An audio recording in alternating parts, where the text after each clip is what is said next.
Assalamualaikum warahmatullahi wabarakatuh. Alhamdulillahi rabbil alamin. Alhamdulillahil fattahil alim alladzi arsyada man istafahu min ibadihi lit-ta'allumi wa ta'lim wa ja'ala al-'ilma sababan najati wal fawzi bizulfi 'indal malikil 'azim.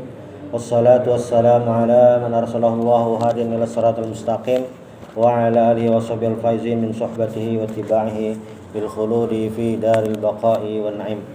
Alhamdulillah, di sore hari ini kita kembali bertemu di kajian kitab Tanbihul Ghafilin. Mudah-mudahan kita semua mendapatkan rahmat dari Allah Subhanahu wa taala. Bab selanjutnya yang dipaparkan oleh penulis adalah babul amri bil ma'ruf wan nahyi 'anil munkar. Qala al-faqih Abu Laits As-Samarqandi rahimahullahu, innallaha ta'ala la yu'adzibul 'ammata. Ini qala Umar bin Aziz radhiyallahu anhu, innallaha ta'ala la yu'adzibul 'ammah bi'amalil khassah, walakin idza dhaharatil ma'asi falam yunkiru faqad istahaqqal qaumu jami'an al-'uqubah. Ini dari Umar bin Abdul Aziz radhiyallahu anhu.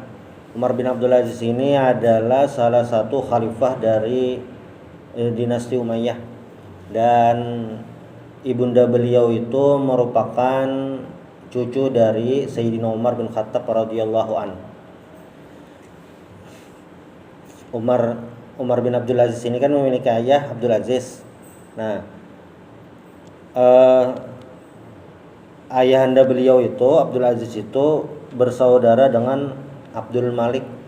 Abdul Malik itu adalah salah satu khalifah dinasti Umayyah. Abdul Aziz itu bersaudara dengan Abdul Malik bin Marwan. Jadi Abdul Aziz itu bin Marwan. Jadi Umar bin Abdul Aziz bin Marwan bin Al-Hakam. Marwan bin Al-Hakam ini adalah gubernur di Madinah asalnya. Lalu pindah ke Syam, sempat jadi khalifah sebentar di sana, lalu terus kepada Abdul Malik bin Marwan. Nah, yang keponakannya tuh Umar bin Abdul Aziz. Umar bin Abdul Aziz ini jadi khalifah cuma 2 tahun, tahun 99 Hijriah sampai 101. Cuma di masa kekhalifahan beliau ini walaupun cuma 2 tahun tetapi sangat adil, bijaksana, sehingga ada yang menyebutkan beliau ini al-khalifatul khamis, khalifah yang kelima setelah Sayyidina Ali, karena keadilan beliau dan ketakwaan beliau dalam menjalankan pemerintahan Umar bin Abdul Aziz. Dan beliau ini juga terkenal karena keulamaan beliau, dan di masa beliau inilah pertama kali hadis dibukukan. Hadis pertama kali dibukukan, disusun. Jadi sebelum itu hadis dari Nabi itu cuma diriwayatkan dari mulut ke mulut. Bangsa Arab itu terkenal tradisi lisannya, ini di zaman Nabi Muhammad, tradisi lisannya dan kuat hafalannya. Nah, sampai masa Khalifah Umar bin Abdul Aziz ini berarti tahun 99 Hijriah, apa yang didapat dari Nabi, aktivitas Nabi, ucapan Nabi itu masih belum dibukukan, belum ditulis. Nah, masa beliau ini baru ditulis, baru disusun. Imam yang menyusun itu namanya Imam Az-Zuhri. Kata beliau, innallaha ta'ala la yu'adzibul 'ammah bi'amalil khassah, walakin idza dhaharatil ma'asi falam yunkiru faqad istahaqqal qaum jami'an al-'uqubah. Jadi suatu tempat, suatu daerah itu tidak akan diturunkan azab. Turunkan azab al-'uqubah, itu azab. Kalau falam yungkiru, kalau orang-orang di sana itu tidak ada yang mengingkarinya. Jadi satu tempat itu semuanya tidak ada yang mengingkarinya. Mengingkari ini kan artinya menolak. Nah, maka itu akan turun al-'uqubah, azab siksaan tadi. Ini faktor lain dari selain faktor alam mempengaruhi. Jadi misalnya ada satu bencana di suatu tempat, faktor kemaksiatan itu selalu ada. faktor kemaksiatan itu selalu ada. Walaupun misalnya normal itu karena faktor alam, nanti ada ditambah dengan faktor kemaksiatan. Bila nyepian ingat dulu kejadian tahun 2009, Situ Gintung, daerah Tangsel, Tangerang Selatan. Itu perbatasan antara Jakarta, ujung Jakarta dengan Tangsel. Jadi di Situ Gintung itu dekat dengan UIN Syarif Hidayatullah. Jadi misalnya dari terminal Lebak Bulus itu kan terus sedikit ada Pasar Jumat, terus lagi ada Universitas Muhammadiyah Jakarta, terus sedikit itu ada Situ Gintung. Jadi Situ Gintung itu kan bendungan di bawahnya itu banyak sebenarnya situ tidak boleh ditinggali, cuma masyarakat kita kan itu belanja tanah kosong pakai. Nah, jadi masyarakat banyak tinggal situ. Nah, di bawah Situ Gintung itu perumahannya itu ternyata kemaksiatannya sudah luar biasa. Sebelum jebolnya itu banyak rumah. Nah, jadi pada suatu subuh Situ Gintungnya itu jebol sehingga yang di bawah perkampungan itu hancur semua. Hancur. Nah, kami ke sana kan mau memberikan bantuan nih, biasa kan, hanya bencana bantuan. Kami dengan teman-teman itu beri bantuan. Mungkin 2 hari sesudah kejadian. Sekitar 1 kilometer dari situ Gintung itu rumahnya hancur semuanya sepanjang itu. Tapi yang masjid di sekitaran itu tidak hancur. Masjid yang lebih dekat itu tidak tahu tuh faktor alamnya itu apa tuh. Cuma di bawah Situ Gintung itu memang saat itu lagi ada perzinahan, ada apa macam-macam, banyak kemaksiatannya di bawah situ.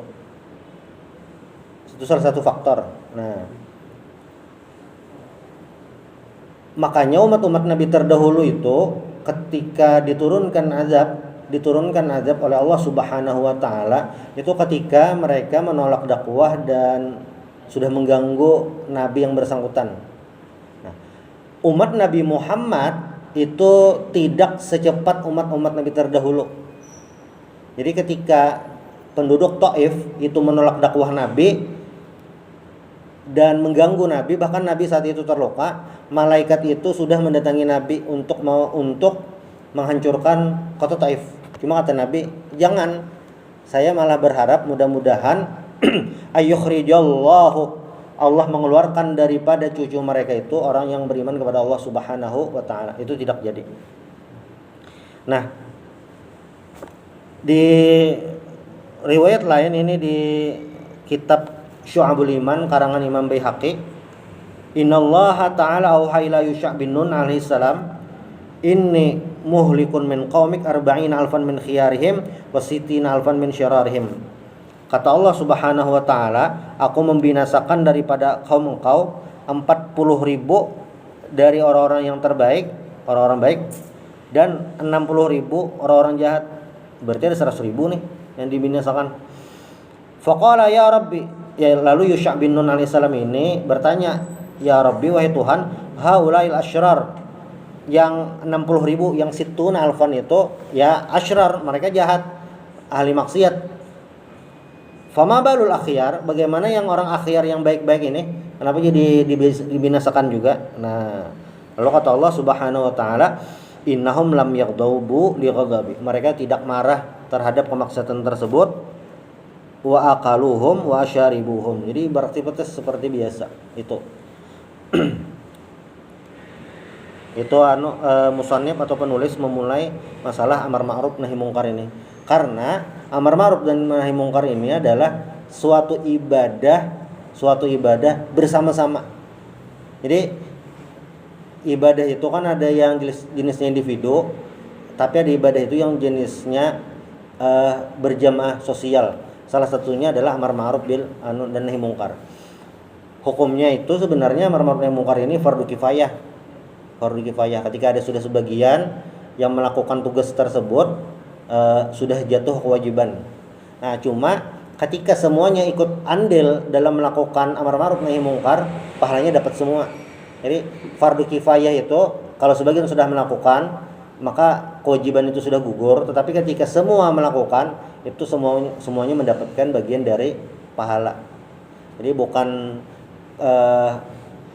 bukan dibayangkan ada satu sudah, yang lain selesai, bukan. Tetapi ketika ada satu yang melaksanakan, yang lain itu harusnya ikutan, supaya sama-sama menjaga, supaya sama-sama mendapatkan bagian dari pahala tersebut.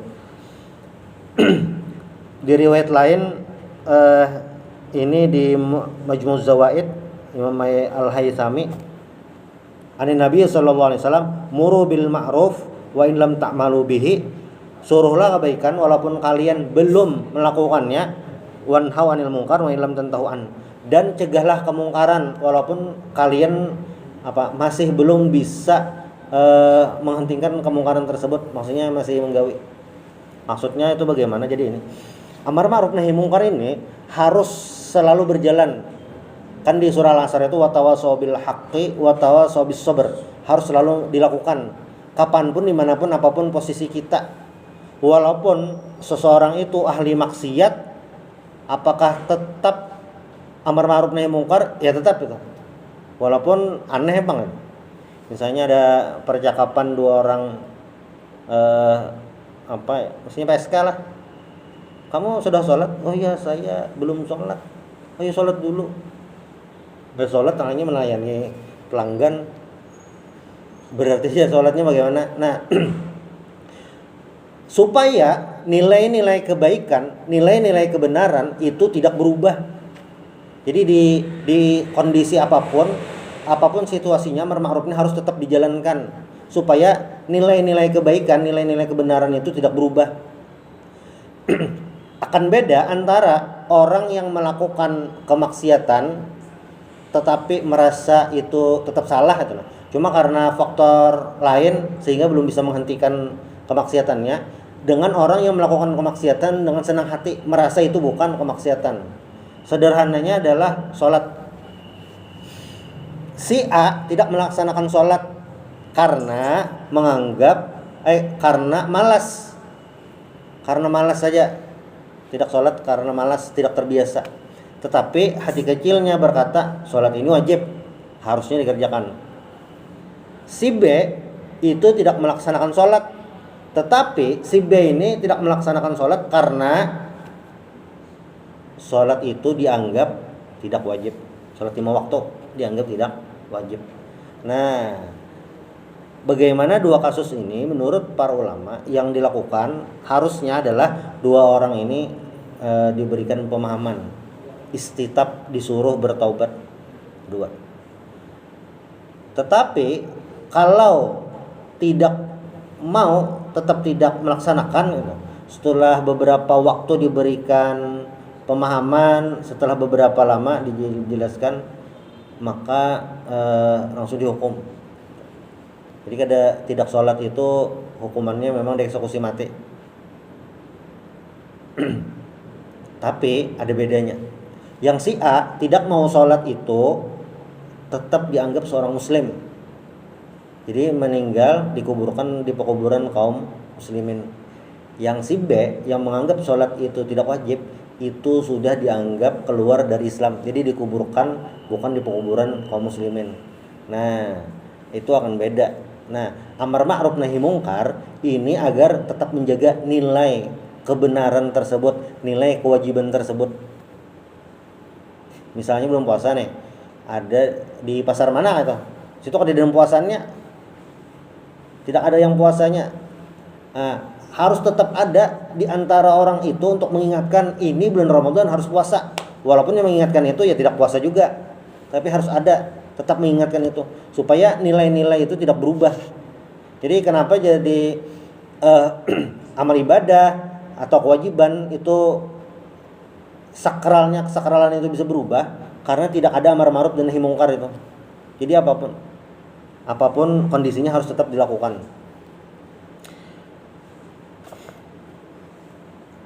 Di riwayat Anas bin Malik ini disebutkan oleh Imam Ibnu Majah di Muqaddimah. Jadi Ibnu Majah ini ada kitab Sunan Ibnu Majah.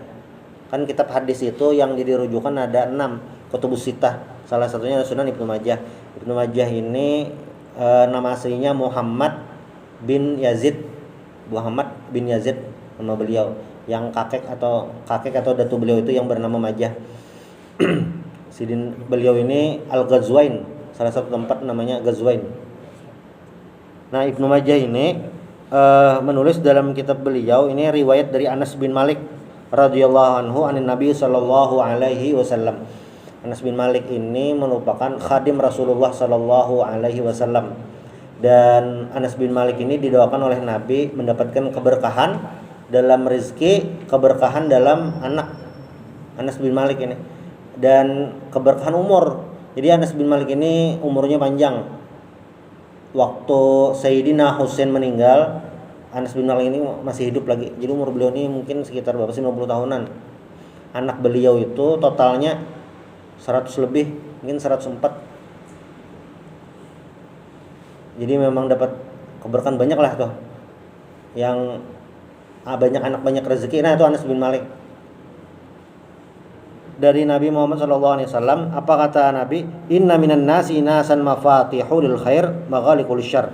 Jadi di antara manusia, di antara kita itu ada yang mafatih lil khair, kunci kebaikan.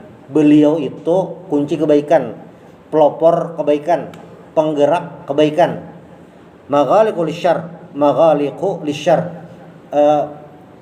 menutup kejahatan. Jadi ada sosok orang-orang yang beliau itu mampu menutup kejahatan, mampu mencegah kejahatan. Nah, itu satu tipe.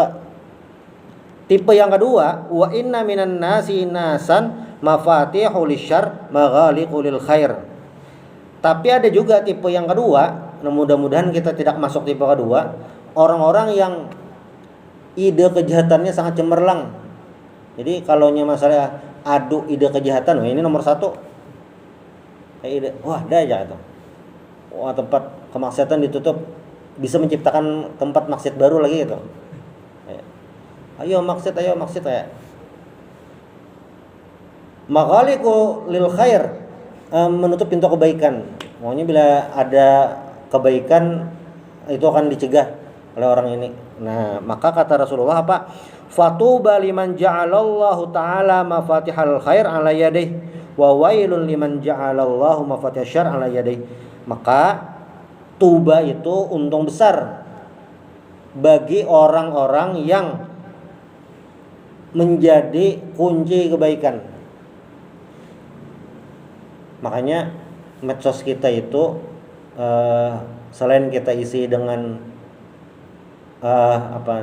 berita, selain kita isi dengan pengalaman berbagi, jangan sampai ketinggalan kita isi dengan motivasi untuk berbuat baik.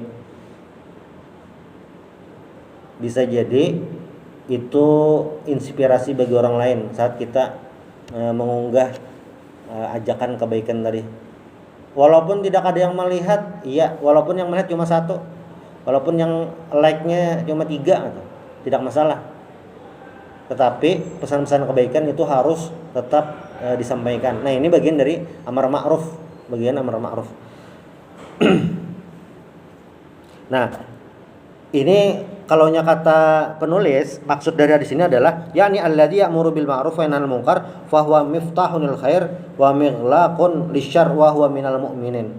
Jadi tipe orang mukmin itu adalah membuka jalan kebaikan, menutup pintu kejahatan. Ini di surah Taubah ayat 71. Wal mu'minuna wal mu'minat ba'dhum awliya'u ba'd ya'muruna bil ma'ruf wa yanhauna 'anil munkar. Nah, adapun orang-orang yang kebalikannya tadi, pelopor kejahatan tadi, itu adalah fa ammal ladzi ya'muru bil munkar wa yanha 'anil ma'ruf, itu adalah min alamatil munafiqin, tanda-tanda orang-orang munafik. Beliau menyitir ayat 67 surah Taubah. Al munafiqun wal munafiqat ba'dhum min ba'd ya'muruna bil munkar wa yanhauna 'anil ma'ruf. Nah, ini. Nah, mudah-mudahan kita terhindar dari ini itu. Kata Sayyidina Ali radhiyallahu an karamallahu wajah, afdalul a'mal al-amru bil ma'ruf wan nahyu 'anil munkar. Jadi sebaik-baik amal ibadah adalah al-amru bil ma'ruf, menyuruh kebaikan dan mencegah kemungkaran. Nah, kenapa jadi ini bagian daripada atau amal ibadah yang paling baik? Karena itu manfaatnya untuk semua, bukan satu atau dua orang, tapi untuk semuanya. Makanya harus dilakukan. Jadi salah satu rukun khutbah itu adalah wasiat untuk bertakwa. Usikum wa nafsi bi taqwallah. Makanya biasanya khatib Jumat apa? Marilah kita bertakwa kepada Allah Subhanahu wa taala, menjunjung tinggi perintah Allah, menjauhi segala larangan Allah. Karena kata-kata itu bagian dari amar ma'ruf nahi mungkar. Nah, actionnya bagaimana amar ma'ruf nahi mungkar ini luas sebenarnya, bukan hanya duduk di sini majelis taklim, bukan hanya itu. Ketika seseorang pemimpin melakukan kebijakan yang itu membantu amar ma'ruf, maka bagian itu juga. Ketika melakukan kebijakan, misalnya kayak di Banjarbaru itu penutupan lokalisasi, nah itu nahi mungkar juga sama, walaupun bentuknya kebijakan. Misalnya ada kebijakan nanti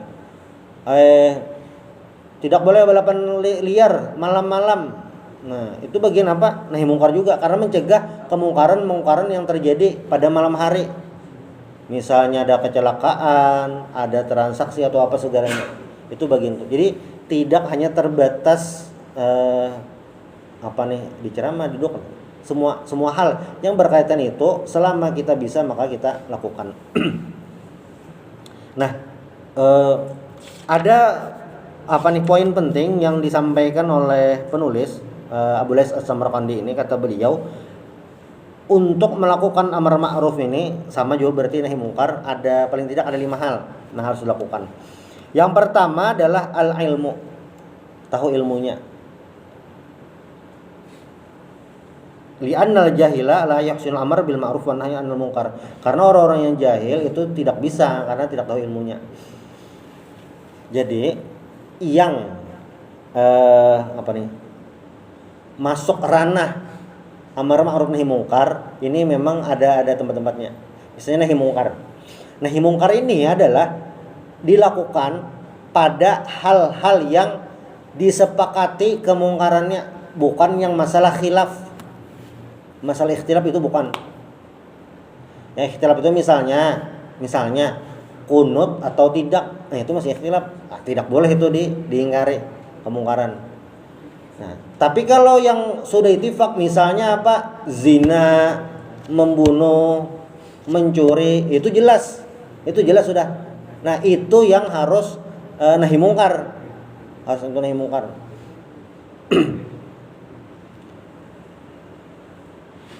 Makanya harus al-ilm, mengetahui. Lalu yang kedua adalah ayyaqsida bihi wajhallahi ta'ala wa i'zazuddin. Niatnya memang untuk meninggikan agama Allah Subhanahu wa taala, bukan untuk sombong atau bukan untuk sekadar update status, bukan. Lalu yang ketiga, asyafaqah ala man ya'muruhu faya'muruhu billin wa tawaddud. Nah, jadi ketika melakukan amar ma'ruf nahi mungkar itu harus dengan lemah lembut, bukan yang tuh ada ahli maksiat, hai ahli neraka. Nah, tidak boleh. Kenapa? Karena harus lembut. Di surat Toha teman-teman, faqula lahu qaulan layyinan, katakanlah dengan kata yang layyin, kata-kata yang lembut. Lalu yang keempat, ayyakuna saburan haliman, sabar dan halim, sabar itu. Karena amar ma'ruf nahi mungkar ini hasilnya itu tidak instan. Jadi kewajiban kita tuh amar ma'ruf dan nahi mungkar. Kalau tidak ada efeknya, itu bukan ranah kita lagi. Hidayah itu milik Allah Subhanahu wa taala. Misalnya ada teman akrab kita, teman dari kecil tidak mau sholat, dia sholat cuma 2 kali. Sholat Idul Adha dan sholat Idul Fitri, sama sholat jenazah lah. Itu aja sholatnya, sholat 5 waktu tidak mau. Nah, padahal sudah sering diingatkan. Apakah gagal? Tidak gagal, karena kewajiban kita itu adalah amar ma'ruf nahi mungkar. Jadi berhasil. sadar atau tidak itu bukan ranah kita lagi. Jadi itu menggugurkan kewajiban. Kemungkaran sama, ketika kita sudah mengingkari, menegur, itu sudah menggugurkan. Nah, kemungkaran ini kan dalam hadis itu sangat jelas, man ra'a minkum mungkaran falyughayyirhu biyadihi fa in lam yastati' fa bilisanihi fa in lam yastati' fa biqalbihi wa dzalika adhaful iman. Pakai tangan. Nah, pakai tangan ini ulama banyak mentafsirkannya, yaitu dengan kekuasaan, kebijakan. Ini yang ranahnya luas. Misalnya Pak RT, ujar Pak RT, pokoknya yang di bawah RT ku tidak boleh membawa pasangan yang bukan keluarganya, tidak boleh membawa yang bukan muhrim, bukan mahram, tidak boleh membawa perempuan, tidak boleh membawa laki-laki. Misalnya RT ada kebijakan, setiap rumah harus menyerahkan kartu keluarga atau KTP supaya jelas di dalam rumah itu siapa aja, agar tidak terjadi kumpul kebo. Ada RT misalnya melakukan kebijakan tersebut di wilayahnya. Apakah itu bagian dari amal ma'ruf nahi munkar? Iya, masuk itu. Nah, ini yang dalam hadis itu apa? Man ra'a minkum mungkaran falyughayyirhu biyadihi. Yadihi di sini maksudnya adalah kekuasaan, itu bisa. Fa in lam yastati' fa bilisanihi. Dengan lisan, ini sudah peringkat kedua. Nah, yang ketiga itu fa biqalbihi, itu wa dzalika dhaful iman, itu paling rendah, tetapi ini harus selalu terjadi dalam hati kita. Bila coba kita buka podcast yang ada itu di media sosial, itu bisa banyak dari wawancara itu keluar pengakuan mengenai kemaksiatan, dan itu didengar dengan sangat biasa itu, karena kan KPI kan tidak disensor sampai itu kan. Itu kita aja masing-masing. Nah, paling tidak ketika kita melihat tontonan apapun itu jenisnya, apapun isinya, kita mengingkari, ini salah, ini kemungkaran. Nah, itu. Jadi setiap apa yang kita lihat, setiap apa yang terjadi, walaupun di level 3 tadi pakai hati, pokoknya kalau itu masuk dalam ranah kemungkaran, ada kecurangan kah, ada pencurian kah, hati kita harus tetap mengingkarinya, walaupun kita tidak bisa mengubahnya, harus tetap ada itu. Karena kalau itu dibiarkan, apa yang terjadi? Yang terjadi adalah pembenaran terhadap kesalahan yang terjadi. Apakah itu jadi masalah? Itu masalah besar. Makanya Datuk Kalampayan dalam Tuhfatur Raghibin itu menyebutkan man ahalla haraman, siapa yang menghalalkan yang haram, mengharamkan yang halal, itu adalah penyebab daripada kemurtadan. Salat wajib, tapi ada yang mengharamkannya. Nah, atau zina itu jelas haram, tapi ada yang menghalalkannya. Nah, itu masalah. Zina itu kan levelnya banyak nih. Ada yang paling besar dosanya adalah zina kemaluan. Itu jelas haramnya. Nah, yang selanjutnya itu banyak, ada zina tangan, zina bibir, zina kaki. Nah, itu harus diingkari juga kah? Iya. Jadi masalah ingkarul mungkar ini, walaupun kita itu pasti melakukan dosa, pasti, nama manusia itu pasti, karena yang berdosa itu hanya malaikat. Nabi maksum, ulama mahfuz, kita orang biasa pasti berbuat kemungkaran, kejahatan pasti. Apa yang harus kita pastikan saat tidak sengaja melakukan kemaksiatan itu, kita yakini dalam hati ini salah, ini mungkar, yang sampai kita mencari-cari pembenaran. Karena kalau itu dibiarkan akan merubah keyakinan terhadap kemungkaran tersebut. Nah, lalu yang terakhir itu dari syarat untuk amar ma'ruf nahi mungkar, ayyakuna amilan bima ya'muruhu, melakukan apa yang disuruh, sesuai di ayat atamuruna an-nasa bil bir wa tansawna anfusakum. Nah, ini kalau disandingkan dengan hadis yang sebelumnya, maka ada menghasilkan makna bahwasanya amar ma'ruf nahi mungkar ini adalah jalan kita untuk selalu menjadi lebih baik, Nah, itu saling mengingatkan. Kalaunya amar ma'ruf ini dihilangkan dan tidak ada terjadi, maka kemungkaran, dosa itu akan merajalela. Jangan sampai seperti itu. Nah, terakhir, jadi hari-hari sebelum kiamat itu terjadi. Jadi kan ini di akhir zaman itu kan nanti ada rih, angin. Jadi angin rihun tayyibun. Ada angin yang lembut itu mencabut semua ruh umat Islam seluruh dunia. Jadi mati semua. Nah, setelah itu dicabut semuanya meninggal. Yang ada di bumi ini, di dunia ini hanya orang yang bermaksud kepada Allah, tidak beriman kepada Allah. Bahkan Ka'bah itu hancur, tidak ada yang mencegahnya.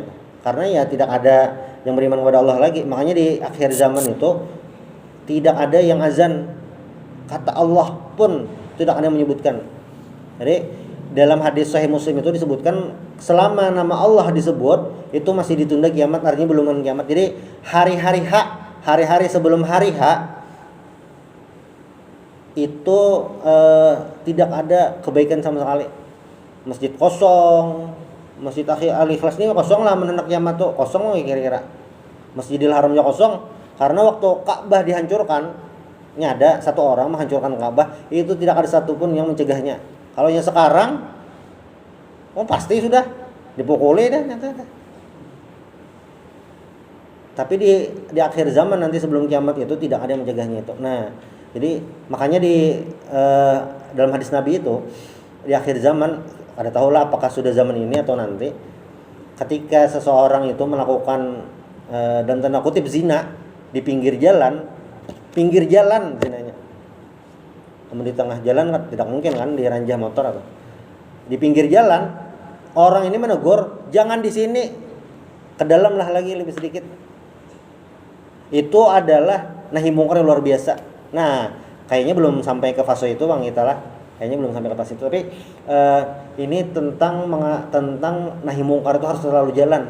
Bagaimanapun caranya, apapun yang bisa kita lakukan agar nilai kebaikan itu tetap terjaga, nilai kejahatan tetap bisa kita pahami itu, agar terhindar semua. Mudah-mudahan amar ma'ruf nahi mungkar yang ini merupakan fardu kifayah bisa kita selalu laksanakan dan kita selalu mendapatkan rahmat dari Allah Subhanahu wa taala. Subhanakallah bihamdik asyhadu an la ilaha illa anta astaghfiruka wa atubu ilaik. Assalamualaikum warahmatullahi wabarakatuh.